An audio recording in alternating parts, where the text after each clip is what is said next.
Joseph Vijay எனும் நான்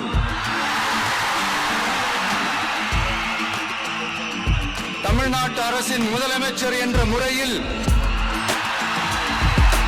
எனது கவனத்திற்குள்ளாவதும் தெரிய வருவதுமான எந்த பொருளையும் முதலமைச்சரின் கடமைகளை உரியவாறு நிறைவேற்ற தேவையான அளவுக்கன்றி ஒருவரிடமோ பலரிடமோ நேர்முகமாகவோ மறைமுகமாகவோ அறிவிக்கவோ வெளிப்படுத்தவோ மாட்டேன் என்று ஆண்டவன் மீது ஆணையிட்டு உறுதிமொழிகிறேன்.